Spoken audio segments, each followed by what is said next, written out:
제가 이 자료를 처음에 만들었던 게 2017년이었거든요. 이 자료를 만들 때 그때 예측했던 게 있었어요.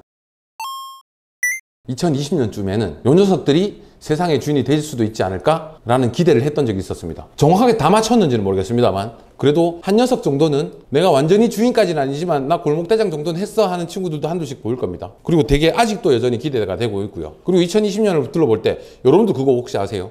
요즘 제일 잘 나가는 IT 산업군 중에 딱 떠오르는 단어가 있으세요? 플랫폼 느낌 오셨죠? 플랫폼이 잘 되는 세상입니다. 배달의 민족, 여기어때 우리가 알고 있는 거의 대부분이 다 지금 현재 플랫폼 형태로 되어 있잖아요. 근데 사실은 2012년부터 2015년까지 플랫폼은 정부 정책으로도 홀대하는 산업이었어요. 플랫폼에 투자해봐야 사실 소출이 없다 이런 말이 되게 많았었는데 지금은 뭐 플랫폼이 거의 대부분의 것들을 장악하고 있죠. 혹시 플랫폼 뜻 알고 계세요? 생각보다 사람들이 잘 모르는 게 있더라고요. 여기가 플랫폼입니다. 요 사람들 서 있는 곳이요. 버스 정류장을 생각하시면 좋을 것 같습니다. 플랫폼이 최초에 플랫폼 개념이 나타난 게 뭐였냐면 왜 우리 버스 정류장에 예전에 어릴 때 가보면 버스 정류장에 식당도 있었고요. 버스 정류장에 서점도 있었고요. 약국도 있었고요. 사람들도 모이고요. 그리고 약속 같은 걸 정할 때 버스 정류장에서 나 오늘 무슨 버스 타고 거기 내릴 테니까 거기서 만납시다 하는 사람들이 모이는 장소가 있었거든요. 그 모이는 장소에만 사람들이 모아주면 그 안에서 많은 소비들이 교류가 일어나고 소비들이 일어날 거다 해서 플랫폼 사업이 만들어진 거예요. 우리가 말하는 플랫폼은 버스 정류장을 생각하시면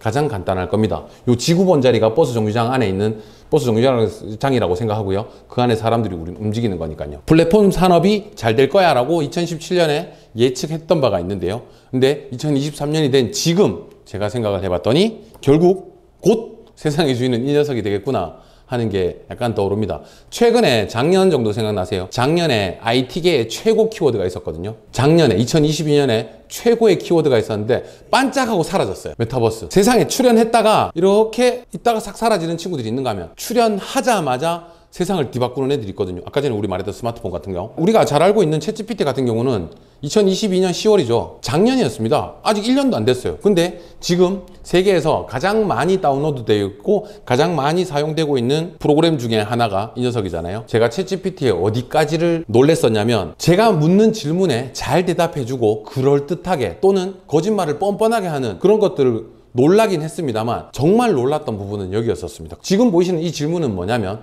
나 오늘 좀 외로워. 위로 좀 해줄 수 있겠니? 라고 했던 것의 위로고요. 위로가 끝이 나고 나서 여기 좌측에 제목을 저희가 다는 게 아니라 챗GPT가 알아서 제목을 달아주는데요. 제가 위로를 해달라고 했던 그 답변에 다음날 제가 자고 일어나서 다른 걸 질문하러 들어갔었는데 전날 저랑 나눈 대화의 제목을 챗GPT가 이렇게 달아줬어요. 더 무서운 건 챗GPT에 이모티콘 없습니다. 이모티콘 사용하지 않습니다. 챗GPT에는 이모콘을 쓰지 않습니다. 근데 이 녀석은 이모티콘과 함께 저에게 위로를 담아 보냈습니다. 이게 우리 왜 MBTI에 T인 사람은 조금 감흥이 안 올 수도 있지만 MBTI에 F인 사람은 왜 큰 F 쓰는 분들은 이거 보고 우셨을 수도 있어요. 사실 저도 뭉클했거든요. 와, 이 녀석이 이렇게까지 건든다고? 너무 그럴듯하지 않나요? 사실 저는 요즘 거울 보기가 싫습니다. 그냥 이거 보고 살고 싶어요. 사실 제가 늘 이렇게 면도도 하고 수염 관리를 하니까 이렇게까지 수염을 길어볼 필요가 없는데 수염이 약간 탐이 나기 시작할 정도로 사진이 굉장히 고퀄리티잖아요. 이거 보면서 느낀 건데 지금 말씀드리는 거는 AI가 아주 빠른 속도로 우리 곁에 오고 있고 아주 빠른 속도로 상용화되고 있다는 거. 그리고 지금 이걸 구동시켜 드리진 않을 건데 저희 회사 쇼핑몰 상세 페이지만 집어넣으면 그 상세 페이지에서 자기가 알아서 텍스트와 사진과 적당한 문장들을 조합해서 움직이는 영상 광고 자료를 만들어 줍니다. 이걸로 페이스북에 광고도 하고요. 인스타그램에 광고도 하기도 하고요.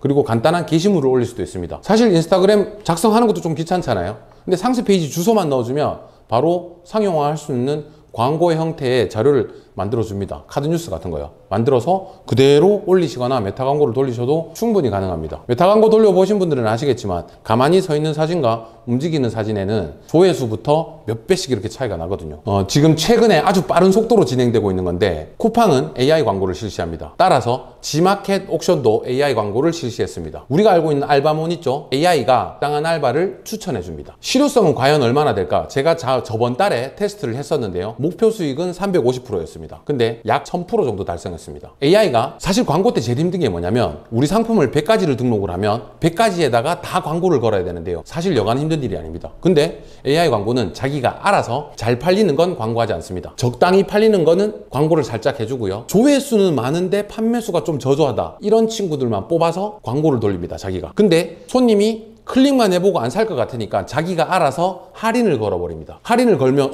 제가 원해서 할인 건 건 아니잖아요. 그러면 쿠팡이 그걸 감내합니다. 10,000원짜리 물건을 9,000원에 팔게 하고 그 1,000원치 할인한 건 쿠팡이 감내해 줍니다. 제 입장에서는 하나도 손해볼 일이 없죠. 그래서 잘 팔리는 건 원래 잘 팔리고요. 적당히 팔리는 것도 적당히 팔리고요. 클릭수는 많은데 그만큼 기대 효과가 높지 않은 제품까지도 팔리게 만들어서 저에게 충분한 만족감을 주기 시작했습니다. 최근에 지마켓과 옥션은 70만 원이라는 프로모션을 겁니다. 일주일 동안 광고하세요. 하루 10만 원씩 보태드릴게요. 그럼 70만 원이잖아요. 70만 원을 현재 지마켓과 옥션이 그냥 무상으로 지원해주고 있습니다. 그만큼 AI 광고에 그분들도 사활을 걸고 있는 거죠. 약간 정리를 다시 해볼게요. 처음에 말씀드렸죠. 0.1%의 개발자, 0.9%의 발견자, 99%의 잉여인간. 사실 저는 굉장히 오랜 시간 동안 99%의 잉여인간으로 살아왔습니다. 근데 어느 순간부터 내가 0.1%의 천재는 아니겠지만 0.9%의 발견자로서는 살아볼 수 있지 않을까라는 생각을 많이 하거든요. 새로운 세상을 여는 엄청난 기술을 가진 엔지니어가 돈을 많이 버는 세상일까요? 그걸 사업화시킬 줄 아는 사업가들이 돈을 많이 버는 세상일까요? 저는 그렇게 생각합니다. 우리가 지금 AI 같은 것도 그렇고요. 우리가 AI를 개발하거나 뭐 그러지는 못하겠지만 그걸 산업화시키거나 아니면 이걸 돈으로 바꿔 먹거나 하는 일들은 우리도 충분히 할 수 있습니다. 그래서 바뀌는 세상에 남의 이야기가 아니라 이게 곧 우리의 먹거리가 될지도 모른다는 생각을 했으면 좋겠네요. 네, 여기까지가 옹고지신이었습니다. 이거 3시간짜리거든. 근데 다 줄여가지고 이거밖에 없다고.